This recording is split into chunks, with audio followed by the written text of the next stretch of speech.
Hello everyone. Welcome to the session of Morphology of Flowering Plants, and today we are going to solve first of all our mock test, that is the mock test 3, and after that there will be some practice question as well, right? So let us start today's session with the first question of the mock test.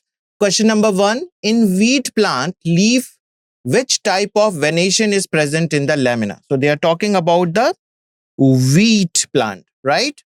And the options are as follows. A, reticulate type of venation. B, parallel type of venation. C, pinnate venation. And D, palmate venation. Okay. So the first option, if you see the reticulate. So reticulate type of venation we see in the case of dicot plant, not in the monocot plant. And why I'm saying this? Because the example of the plant in the question is given is a wheat plant, and the wheat plant is a monocot plant. And you must have read about it, right? And we have discussed it like in our previous classes as well, that monocot plant is having the parallel type of venation. They are having the parallel type of venation. So your answer is correct. But just see the third and the fourth type of venation, pinnate and palmate. This is not a type of venation. In fact, this is a arrangement of the leaflet. Okay, these are the type of compound leaves, right? Pinnate compound leaf and palmately compound leaf, right? So you must know about the option as well as that why this option is incorrect. Okay. So you all have to solve this. So you all can open your own this mock test, and you can do opt the answer along with me only, right? So here I am putting the parallel venation for the answer. We'll save and move to our next question. Now, the next question is, which symbol indicate a zygomorphic flower in the floral formula? Zygomorphic condition. So zygomorphic condition, what is the zygomorphic condition? The flower can be divided into two equal halves. The flower can be divided into two equal halves with one central axis passing through a plane of axis that is passing through the one central axis, and that is only one plane present. So this type of symmetry we must have studied in the case of animal as well, and that is called as bilateral symmetry. That is called as bilateral symmetry, right? So the very first option, option A, is showing the symbol for the zygomorphic flower, that is showing the bilateral type of symmetry. The second one, why could not be the second one as the answer? Because this is showing the actinomorphic type of flower. So in the actinomorphic, you can see there is a one circle, and inside the circle there is a cross. There is a cross, and this cross is saying that there is two plane of symmetry that could divide the flower into two equal halves, right? See the arrangement or the diagram of this circle, and inside the circle you can have the two plane, right? So actinomorphic. The third option, there is an circle, and above the circle there is an arrow. So that is a symbol of male reproductive part of a flower. And option D, what it is showing? Circle with plus sign downward. So that is the female reproductive organ. That is the representation of the female reproductive organ. Okay, so according to you all, I'm opting this, the first option, right, as a zygomorphic type of the zygomorphic flower indication. So this is going to be our answer. Okay, moving to our third question. What does the symbol? So look at the symbol. There is a circle, then there is an arrow, and there is again the plus sign downward. So what this symbol indicates? And that we use in our writing in the floral formula, right? So let us see the option for this. A, bisexual flower. Male flower. C, female flower. or D, zygomorphic flower. So we have discussed detail about the zygomorphic and actinomorphic, and you all know. So third option could not be there. Third option could not be there. But see this symbol clearly, it is showing the male as well as the female, right? Male symbol and female, if we join together, then this could be the result. And this is showing the condition of bisexual flower. Means a flower that is having both the reproductive organ, male reproductive organ as well as the female one, right? So that is showing the bisexual flower. So option A is correct, right? And we will opt this and save and move to the next question, right? In the floral formula, which symbol represent a superior ovary? Which symbol is representing the superior ovary? Now, look at the options. Look at the option G, and above G there is a bar. There is a bar. Option B, G, but the bar is downward, or you can say the line is down to the G. There is simple G and there is a G star in the option D. So which one is showing the superior ovary, right? See, what does this bar means? This bar means the level of the thalamus, the level of the thalamus. This is the lining of the thalamus. Sometime it can be asked in the question, what does this line below the G or above the G? If it is above the G, it means that the gynoecium part, G for gynoecium, it is present inside the thalamus. So that is the inferior one. That is the inferior one. And if the G is present above the thalamus at the top position, that it will be the superior, right? So G, underline is what? It is the level of the thalamus, right? So G is present above the thalamus. So you will opt this because it is showing the superior condition of the flower. So we'll opt this, save and move to our next question. In mango and coconut, the fruit type is classified as. What type of fruit we see in the case of mango and coconut?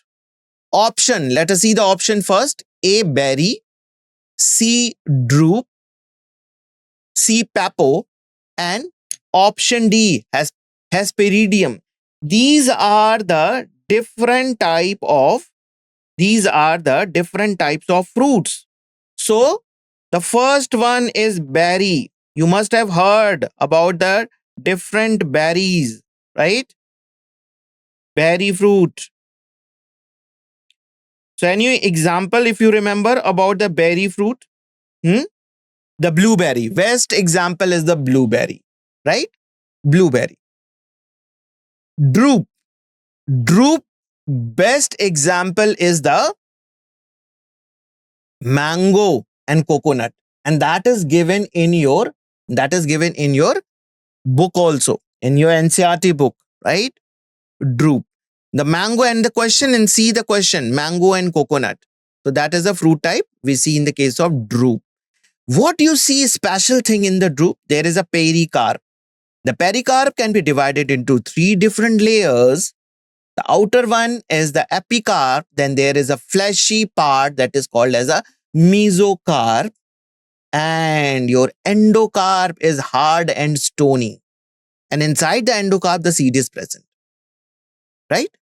But what about the edible part here? The mesocarp in the case of mango, but endosperm or seed in the case of coconut, right?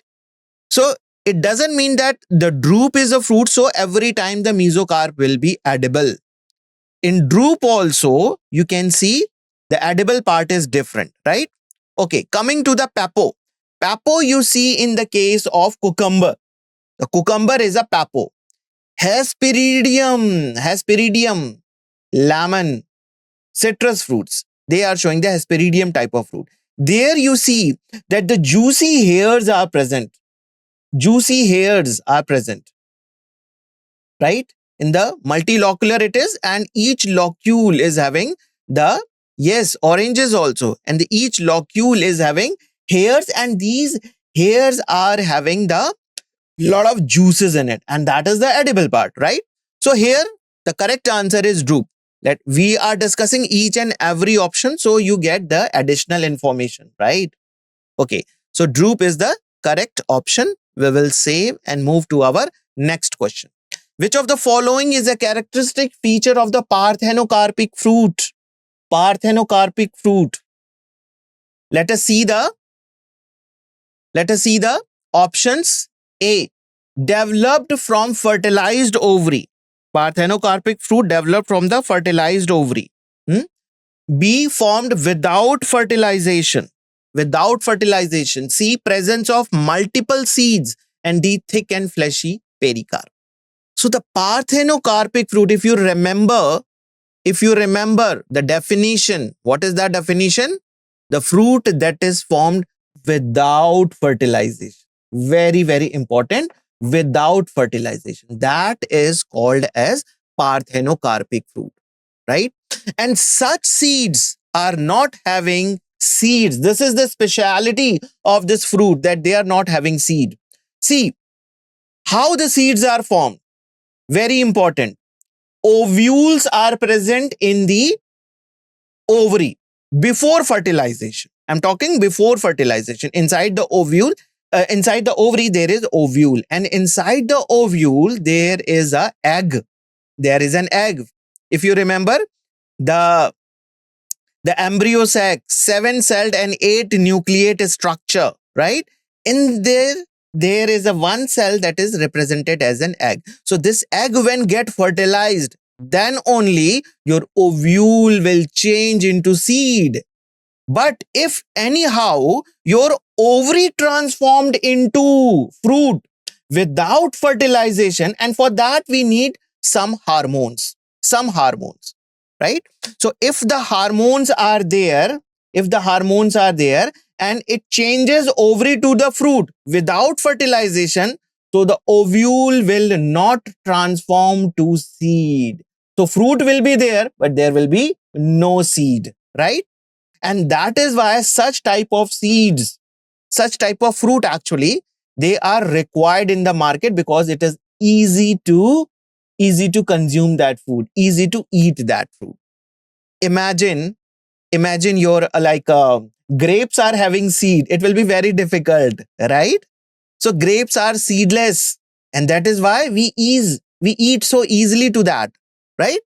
So developed from fertilized ovary or formed without fertilization. Parthenocarpic fruit are without fertilization. So option B is correct, not the option A. Very clear. And there are many fruits. Naturally, they are available as a parthenocarpic. The very best example is banana. Banana, right? You won't see any seeds in the banana, but there is one paperous type of black marking in the center. That is the ovule, which is seedless. The ovule is there, but it is not transformed into seed, right? So this is the correct answer, formed without fertilization. Parthenocarpic fruit. Very, very important part of this chapter. Okay, so we will save and move to our next question. What is the term for the stamen that is sterile? Now, stamen is having two parts, the filament and the anther. And inside the anther, what is formed? Pollen grain. Inside the anther, the pollen grains are present. And that is the male gametophyte. But how if you remember how this male gametophyte or the pollen grains are formed?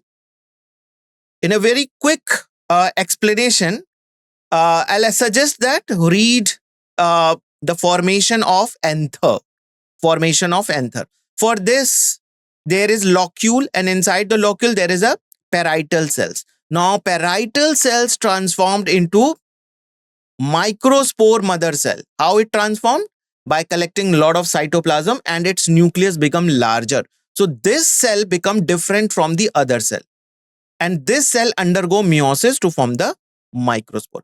But anyhow, if there is no formation of the microspore mother cell, the tissue will be normal. The tissue will be normal and there is no meiosis division. So in that case, that stamen will be sterile because there is no formation of pollen grain. And such type of stamen, what the stamen is called? Epipetalous, staminode, polypetalous, polyadelphous, and syncarpous. So the term is option B, staminode. Sterile stamen are staminode. Epipetalous condition means the stamen is attached to the petal. That is called epipetalous. Polyadelphous means many adelphous, many androeciums are present and they are in the group. Syncarpous ovary. 2 or 3 ovaries if present, they are joined together. So that is the syncarpous condition, right? So for your question, the correct answer is option B, staminode, right? So let us save and move to our next question. In which type of flower is the ovary considered half inferior? Half inferior. So let us see the option for this. A, hypogynous, B, perigynous, C, epigynous, and D, bracteate. So half inferior means what happened in this case, how the ovary become half inferior. You all know that there is a thalamus part or the receptacle, thalamus or the receptacle, and there what happened? In the thalamus and receptacle, what happened? The ovary is at the top position, but from the sideways, the thalamus grow upward and form a rim, and on this rim, all the other floral parts like sepals, petals, androecium, they are present at that. And when you see the levels of the ovary and the other floral parts, they are at the same level at the ovary. So here the ovary is not superior. The ovary is not superior. The other floral parts are at the same level to the ovary. And that condition is called as, that condition is called as perigynous condition. Perigynous condition, right? So that could not be the hypogynous. If you remember, hypogynous, what is the condition? What happened in this?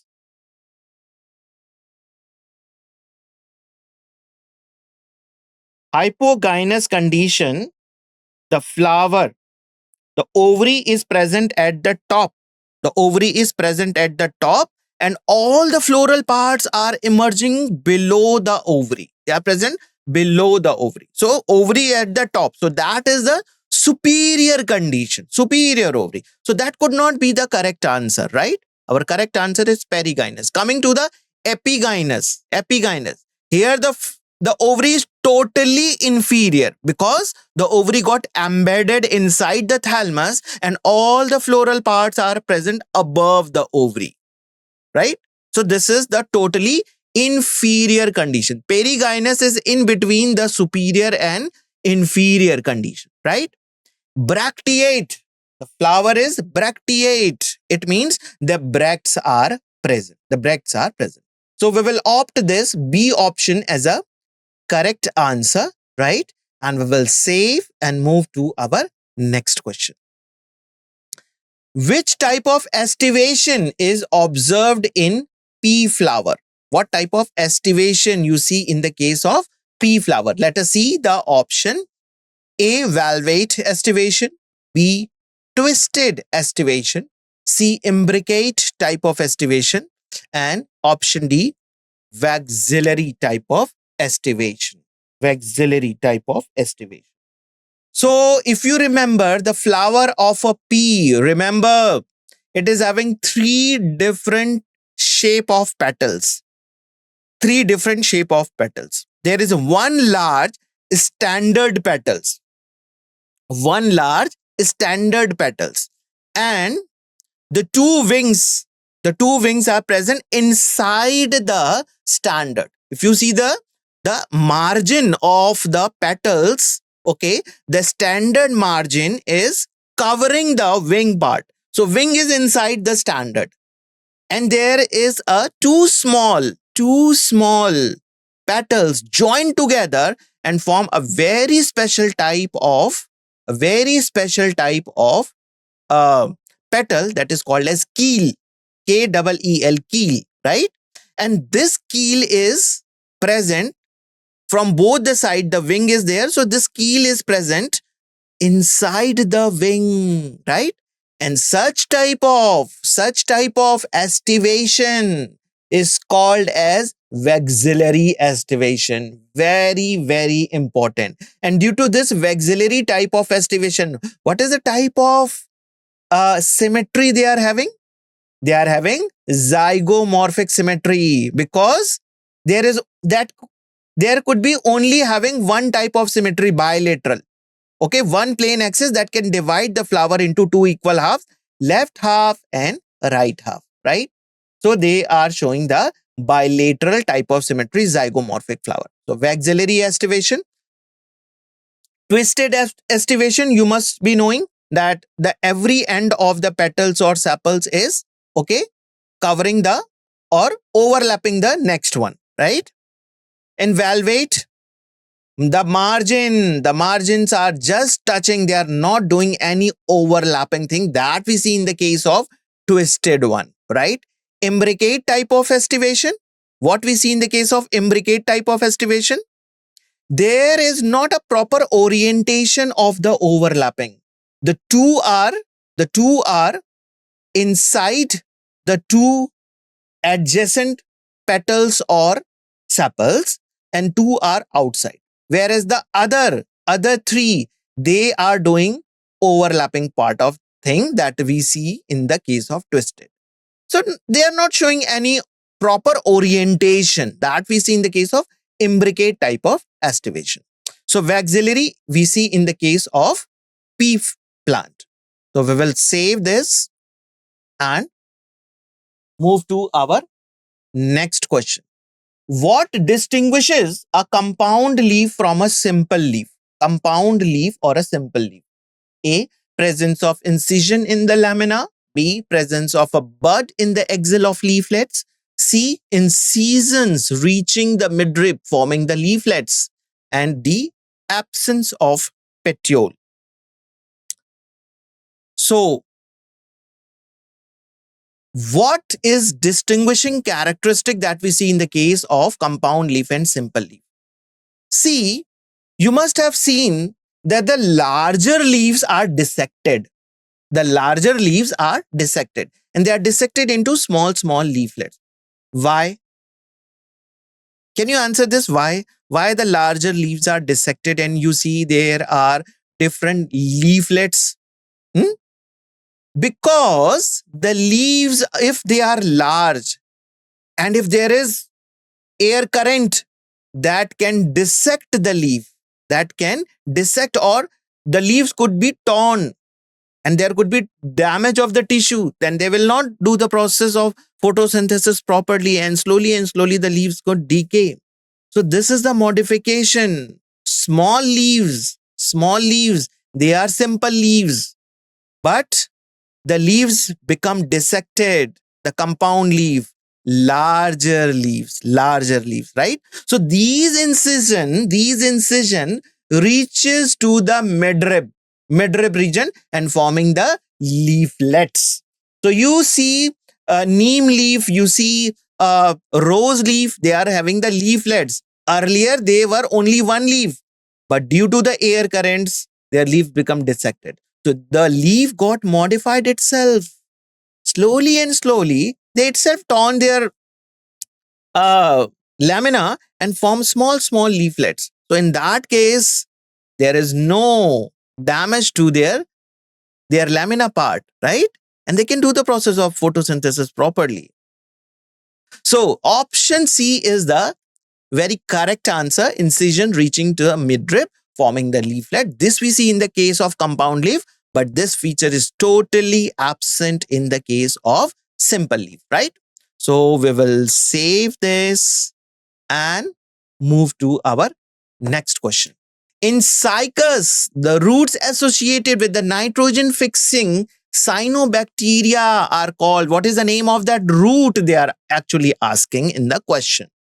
So options are mycorrhiza, B coralloid roots, C tap root, and D fibrous root. So tap root we see in the case of dicot. So that could not be the dicot. Why I'm saying dicot? Because the tap root we see in the case of cycas also.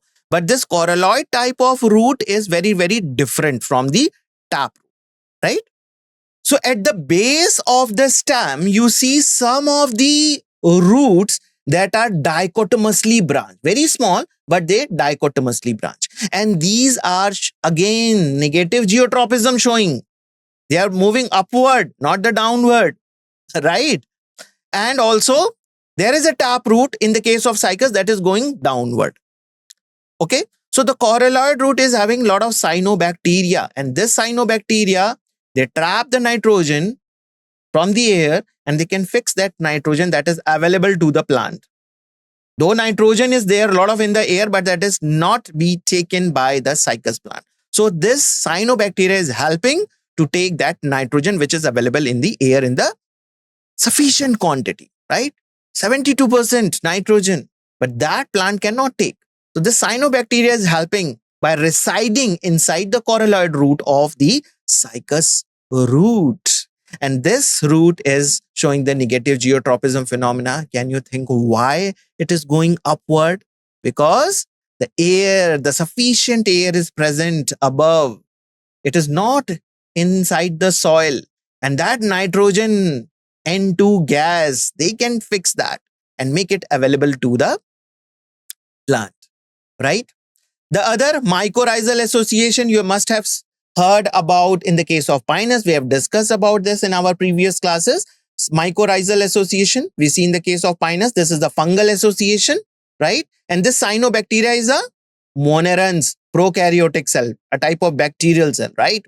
So coralloid root is the correct answer. Tap root, that is, we see in the case of pinus as well as the dicot, but not, this is a very different type of root, coralloid root. That is going to be the answer. Fibrous root system you see in the case of monocot plant. So here, that is not going to be that type of root. Okay. So we will opt B as an correct answer. We will save and move to our next question. Which part of the leaf is responsible for holding the blade to light? A, leaf base, B, petiole, C, lamina, and D, pulvinus. So which part of the leaf is responsible for holding the blade? So what is the blade part that is called? That is the lamina. But which part hold and make its direction so that it can get the sufficient light? So that part is petiole. That is the petiole part. Yes. So we will opt this, save and move to the next. But before going, see the leaf base. The leaf base is the attachment to the stem. Lamina is that green color blade like structure. But pulvinus, that is we see in the case of the base of the leaf, and that we see in the case of some of the plants, not in every. But petiole is the thing that makes the angle or orientation of the leaf so that it can get the maximum sunlight. Yes? Okay. So we will save and move to our next question. Which structure is not typically found on a stem? Which structure is not typically found on stem? A, axillary bud, B, terminal bud, C, root cap, and D, leaves. So axillary bud is present in the axils of the leaf and the stem. They make an angle, and in that angle, that forms the axil, and there is an axillary bud. So it is attached to the stem, right? So it is found on the stem. Second, terminal bud. Terminal bud is again present at the top of the stem. So it is again present on the stem, right? Root cap. Root cap is present at the tip of the roots to protect the meristematic tissue, right? Because it is going downward now, so there is a friction. So that soil particle could damage those tissue. So for protection, there is a root cap. So this is not present on the stem. This is present on the root. So this is going to be our correct answer, right? Leaves are also attached to the stem.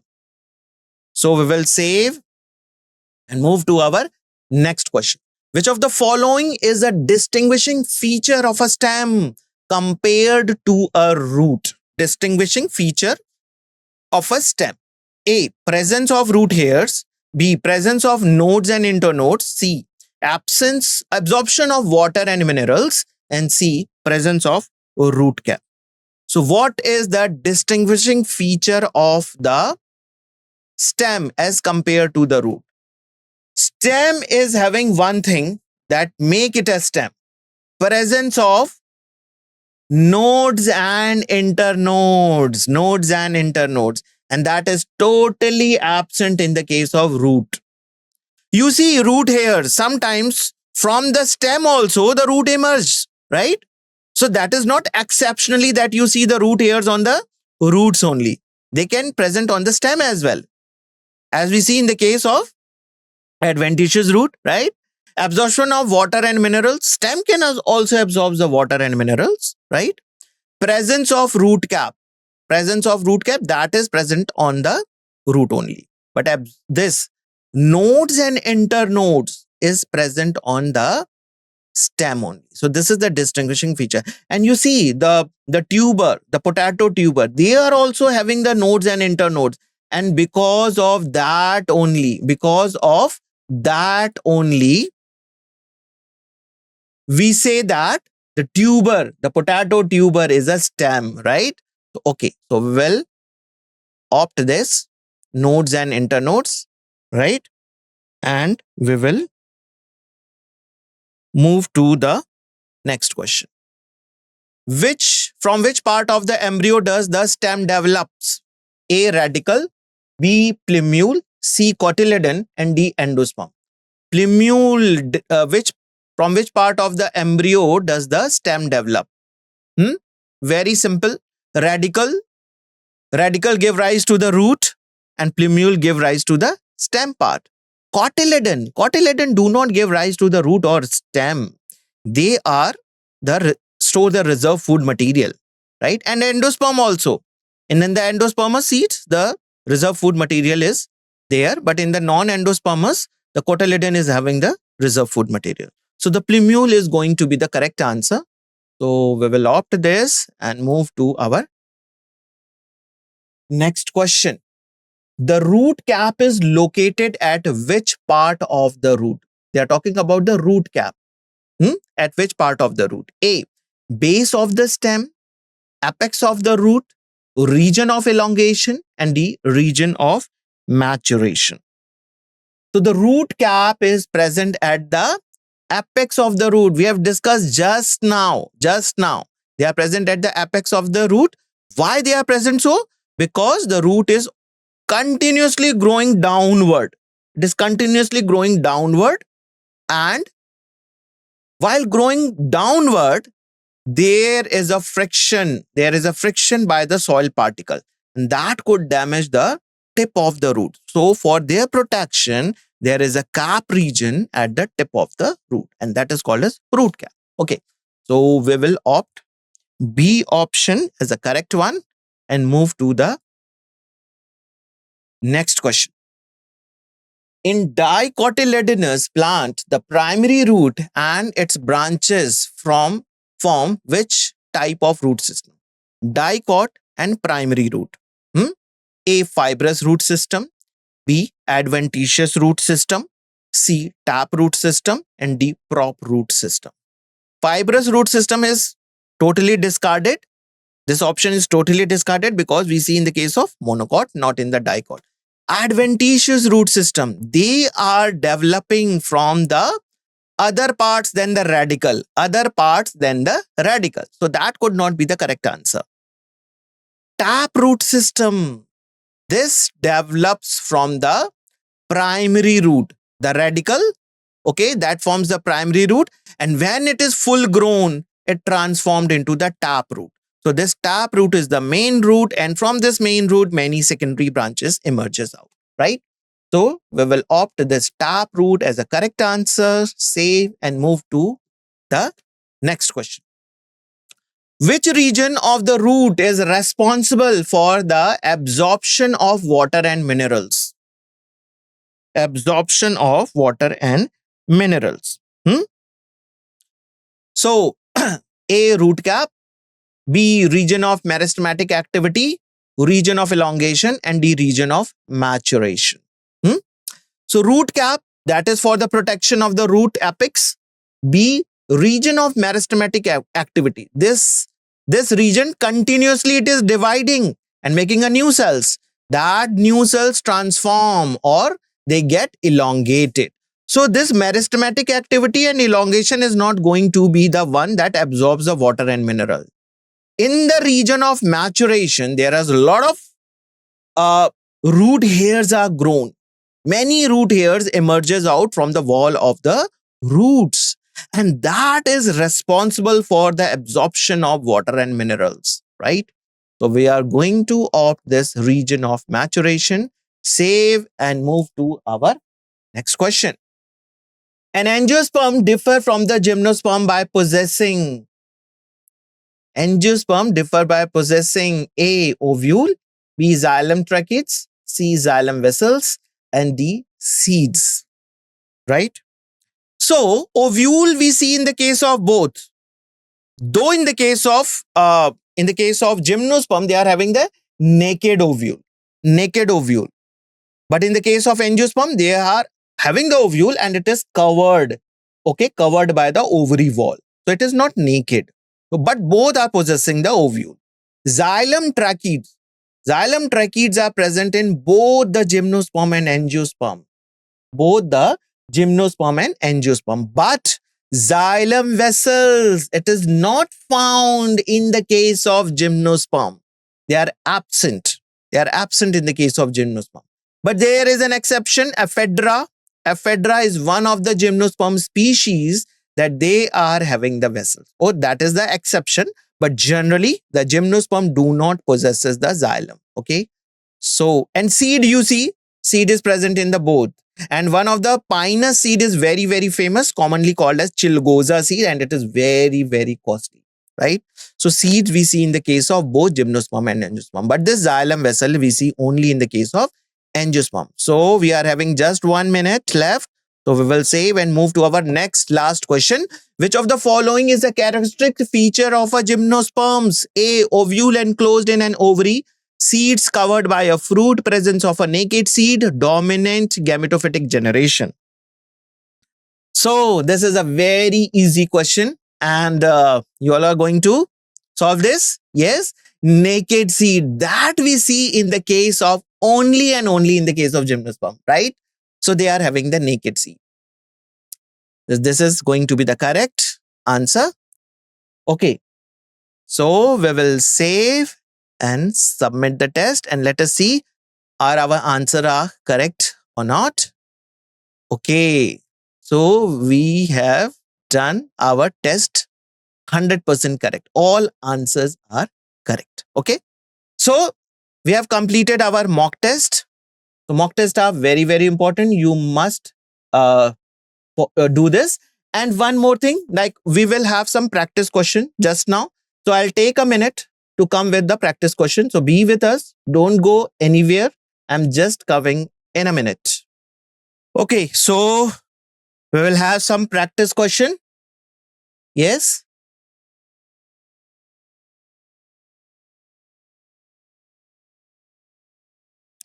Disclaimer. And the first question. Which one of the following is a true fruit? True fruit. A, apple. B, pear. C, cashew nut. And D, coconut. So you have to tell which is the true fruit. And I hope you all know what is a true fruit and what is a false fruit. False fruit, right? So the true fruit that is formed from the ovary, The ovary transformed to fruit, that is the true fruit. And the other parts of the flower that transformed into the fruit other than ovary, then it is called as false fruit. Okay. So this is our question. Let us see the answer of this. So this was our question. Which one of the following is a true fruit? And the correct answer is yes, D, coconut. Let us see the answer. The true fruit is a mature or ripened ovary. Every time, remember this, ovary transformed to fruit, then only it is a true fruit. Okay. When a fruit develops exclusively from the ovary, it is said to be a true fruit, right? When in addition to the ovary, some other floral parts also participate in the formation of fruit, that it is known as false fruit, right? So apple is an example of a false fruit. Pear is an example of a false fruit. And also your cashew. In Hindi we say it kaju. That is also a false fruit. That is not a true fruit. Apple, pear, cashew, mulberry. These are, and also your strawberry. One of the examples that is given in your NCERT, strawberry. That is also a false fruit. That is also a false fruit. And what is type of this strawberry? What is the name of that fruit?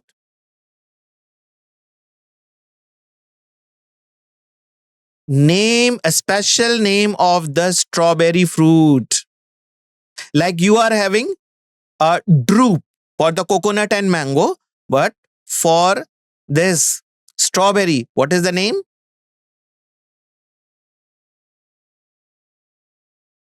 No, not blackberry. Not berry. It is akin. It is akin. It is written in the NCERT. Akin. So what you see in the case of strawberry, there is a thalamus and many ovaries are embedded inside that. And that is why you see many seeds are embedded on the surface of the strawberry. That white spots on the surface of the strawberry. What is that? That is the ovary. Okay. That is the seed actually. That is means there is an ovary and inside the ovary there is a seed. That is the ovule. Okay. And this whole arrangement is called as akin. Okay. Moving to our next question. Next question. Pineapple, called as ananas, fruit develops from. Options are as follows. A multipistillate syncarpous flower. B, a cluster of compactly bound flower on a common axis. C, a multilocular monocarpellary flower. And D, a unilocular polycarpellary flower. So this is the question. And let us see the answer of this question. So this was our question. Pineapple, ananas, fruit develops from. So the correct answer is a cluster of, this is a cluster. The cluster of compactly bound flowers on a common axis. This is a inflorescence actually. Cluster of flowers, right? And that is present on the common axis. Let us see the explanation. Pineapple, Ananas sativus, is a sorosis flower. It is called sorosis because many flowers are associated together on a single axis, right? It is a composite inflorescence. Composite inflorescence. Pineapple is actually a cluster of compactly bound flowers on a common axis, right? It is a cluster of compactly bound flowers on a one common axis. So here you can see these are the sorosis fruit in the case of pineapple. You can see the cluster of flowers, okay? And On one plant, there is only one flower. This, the fruit you eat, actually it is an inflorescence. This is actually inflorescence, right? Okay, let's move to our next question. Which is correct pair for edible part? Edible part means the fruit is there and the edible part is there. So which is the correct one? A, tomato. The thalamus means you eat tomato and that is the thalamus part of the flower. B, maize, cotyledons. C, guava, mesocarp. D, date palm, mesocarp. Very important question. So let us see the answer of this question. If you remember the structure of the seed of maize, what is the name of the cotyledon? I told you many times that. Scutellum. Scutellum. And what you eat? What you eat in case of maize? The whole seed. You do not eat the cotyledon. You eat whole seed, right? Okay, and the seed and the fruit wall is joined together. Okay, okay. Let us see the answer first. Which is the correct pair for the edible part? Date palm. Date palm, and that is the mesocarp. Mesocarp part. In guava, the fleshy pericarp and the fruit skin and the pulp and the thalamus, that you eat. That you eat in the case of the guava. The pericarp is there, means the outer covering, the skin, okay, the fruit skin, the pulp inside it, and also the thalamus part. Maize, the seed coat is fused with the fruit wall. Okay, so cotyledon is not. Cotyledon is edible part, that is a part of seed. But do you take out the cotyledon from the seed and then you eat it? Or you simply eat the whole seed or whole fruit? Right? In tomato, the ovary transformed into seed and that is the edible part. The ovary transformed, not the seed, it is fruit. The ovary transformed into fruit and that is the edible part. So in tomato, what you are eating? You are eating the ovary part, right? Coming to the answer. In date palm, the edible part is the fleshy pericarp. That is the mesocarp of the fruit. Mesocarp of the fruit, the date palm. So that is going to be the correct answer. Okay? Don't get confused. Okay, moving to the next question. The ovary is half inferior in flowers of A, peach, B, cucumber, C, cotton, and D, guava. Half inferior. Half inferior. Let us see the answer of this question.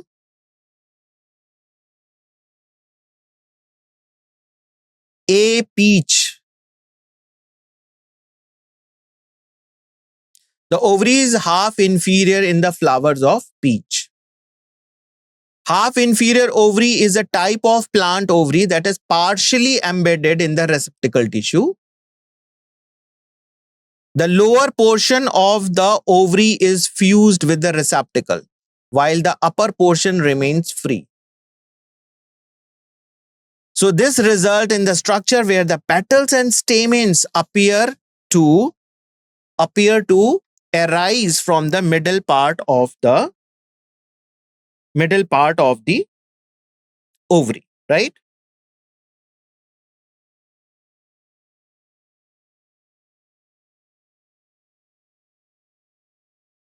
So peach is the correct answer.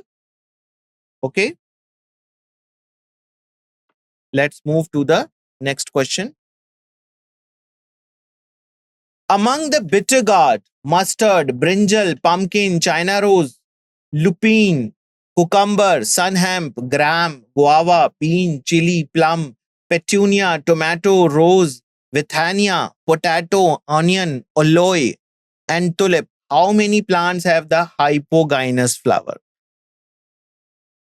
So there are numbers of flowers and you have to find out how many of are having the hypogynous flower. So the options are A10, B15, C18, and D6.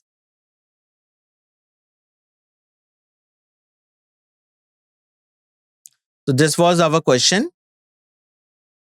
And the correct answer is B15. B15.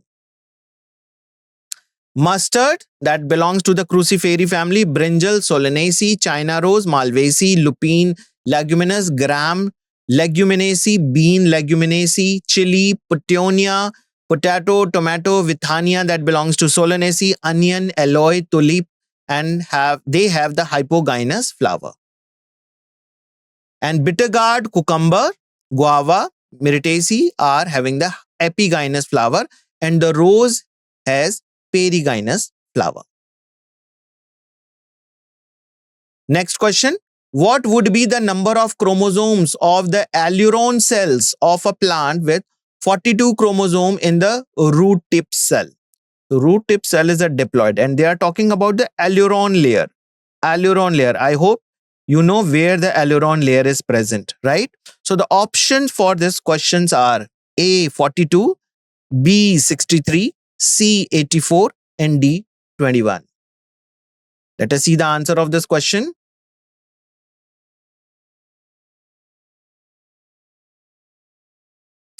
Answer is B 63. And let us see why. So aileron cells are the outer cell layer of the endosperm. Remember, the maize is having one proteinaceous layer that is called as aileron layer, right? And this is the part of the seed, right? Endosperm. Usually one cell thick, which is thick in wheat and the only endosperm tissue alive at maturity. So the cell layers of this layer are responsible for the de novo synthesis of enzyme needed during the germination. The enzyme that makes the food material solubilize and that is available to the plants, that is available to the developing embryo. The chromosome number is 63 of the plant with 42 chromosome in its root tip cell. So 2n root tip cell, that is diploid. So 2n is 42 in case of embryo. N is 21, half of this haploid. And aileron is triploid because the endosperm outer layer, that is aileron layer, and that is triploid. So 3 into 21, 63. That is going to be the number of chromosome that is present in the aileron layer. Next question. Long filamentous thread protruding at the end of the young cob of maize are thread-like structure that is protruding at the end of the young cob of maize are. Options are A. styles, B. ovaries, C. hairs, and D. anthers. Let us see the answer of this question. Long filamentous thread protruding at the end of the young cob of maize are A. style. Long filamentous thread of the maize are the styles of the ovary. Okay, that is the part of the ovary. So they are ovary, then there is a style, then there is a stigma. So the thread-like structure emerging out of the cob, that is called a style. And in fact, these are the longest style in the plants. Remember this. Sometimes it can be asked in the question in other ways that the longest style in the plant kingdom we see in the case of maize, right? Next question. What type of placentation is seen in the sweet pea? A. Exile, B. Free central, C. Marginal, and D. Basal. Now this question is Very easy. We have seen this diagram so number of times, right? Okay. Moving to the answer part of this question. So what type of placentation is seen in the sweet pea? C, marginal placentation. So the first figure showing the marginal placentation. In sweet pea, the gynoecium is monocarpellary and bears a single placenta along the junction of the two fused margin. So there is a two fused margin and ovules are present at that. This is called marginal placentation. And this is the axile placentation. Next, germination of seed within the fruit is germination of seed within the fruit, right? A, ovipary, B, vivipary, C, hypogeal, and D, apigeal, right? Very important question.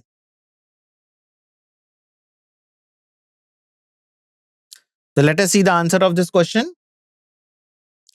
B, vivipary. The seed present inside the fruit, it started germinating inside the fruit only, when the fruit is attached to the plant only, and that is called as vivipary. We see this type of things in the case of mangroves plant. When a seed germinates while still inside the fruit, it is called as vivipary. This phenomena occurs when the seed begins to sprout while still attached to the parent plant and within the fruit.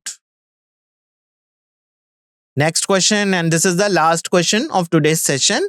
The embryo in sunflower has A, one cotyledon, B, two cotyledon, C, many cotyledons, and D, no cotyledons. Sunflower they are asking.